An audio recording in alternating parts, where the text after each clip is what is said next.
कई बार बुली गैंग का सदस्य बनने के लिए, कई बार जैसे स्कूल में होता है ना कि जो कूल ग्रुप होता है उसका हिस्सा बनने के लिए लोग भी गलत हरकतें करते हैं कूल दिखने के लिए। जैसे कि पीयर प्रेशर में आकर बहुत सारे लोग गलत फैसले लेते हैं। अगर एक सर्टेन ग्रुप सिगरेट पी रहा है, कूल दिख रहा है, तो हमें भी उनकी तरह बनना है, ये सोचकर कई सारे लोग गलत रास्ते पर निकल जाते हैं। यही इस वक्त घर के अंदर निमृत कर रही हैं। Well hello guys and welcome to FIFA फूज। मैं हूं ज्योति नाहक। जैसा मैंने कहा कि घर के अंदर निमृत भी यही करती नजर आ रही हैं। निमृत कौर आलूवालिया इस सीजन की स्ट्रॉन्गेस्ट कंटेस्टेंट लगी थी जब घर के अंदर उनकी एंट्री हुई थी। पहला हफ्ता तो ऐसा लगा था जो है वो निमृत ही है, निमृत ही बोलेंगी, निमृत ही फैसला सुनाएंगी, निमृत ही टॉप पर है, निमृत ही फाइनलिस्ट है, सब कुछ निमृत लग रही थी। लेकिन धीरे धीरे कई बार ऐसा लगा है कि निमृत जो है वो सबसे ज्यादा बैक बिचिंग करती हैं टीना को लेकर, या लड़कियों के बारे में मैंने उन्हें सबसे ज्यादा गलत बोलते सुना है। मुझे स्टार्टिंग बीच के फेज में मुझे निमृत काफी पसंद थी, लेकिन अब धीरे धीरे ऐसा लगता है कि बहुत ज्यादा वो नेगेटिव जोन में चली गई है। मंडली के साथ रहकर वो भी मजाक और बुलिंग के बीच का फर्क भूल गई है।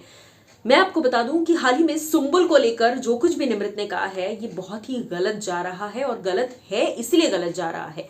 सबसे पहले तो देखिए, आप भी जानते हैं और हम भी जानते हैं कि घर के अंदर जितने भी कंटेस्टेंट्स हैं सब लोग कहीं ना कहीं सुंबुल को सॉफ्ट टारगेट समझते हैं। सुंबुल को ऐसा लगता है कि उनके दुश्मन बाहर वाले हैं, यानी कि शालीन, टीना तो चलो कहती ही है सुंबुल के बारे में, लेकिन प्रियंका, विकास, अर्चना, सौंदर्य, इन सबसे ज्यादा अगर सबसे ज्यादा सुंबुल को कोई बैड माउथ करता है, सबसे ज्यादा सुंबुल के बारे में कोई बुरा बोलता है, सबसे ज्यादा सुंबुल को कोई नीचे गिराता है, तो वो उन्हीं के मंडली के दोस्त हैं। उनके पीठ पीछे, सुंबुल के पीठ पीछे साजिद से लेकर, स्टैन से लेकर निमृत, ये तीन लोग एविडेंटली बातें करते हैं।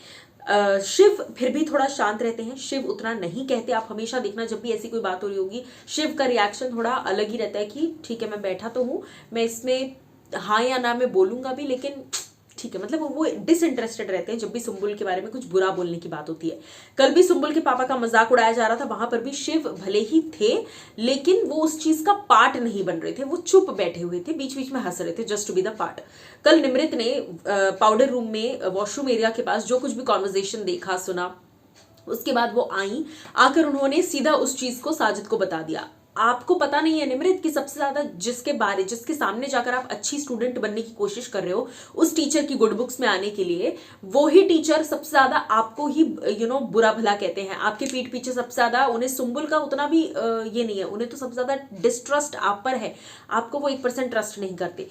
निमृत को जिस दिन ये बात समझ में आ जाएगी ना, उस दिन वो थोड़ा सही एक्शन लेंगी मुझे लगता है, क्योंकि सुंबुल की बुराई जिस तरीके से निमृत ने आके की कि हाँ सर हमें क्या करना है, वो तो शालीन से वहां पे बात करती, शालीन ने कहा मेरा चिकन बना दोगी तो बना दिया, एक तहजीब से। अब एक ही घर में रहते हैं, अगर शालीन ने बोला मेरा खाना बना दोगे क्या, तो इंसानियत के नाते सुंबुल ने बोला हाँ बना दूंगी। इसमें इतना बड़ा कौन सा बवाल है? नहीं है बवाल, लेकिन फिर भी मचाया जाएगा बवाल।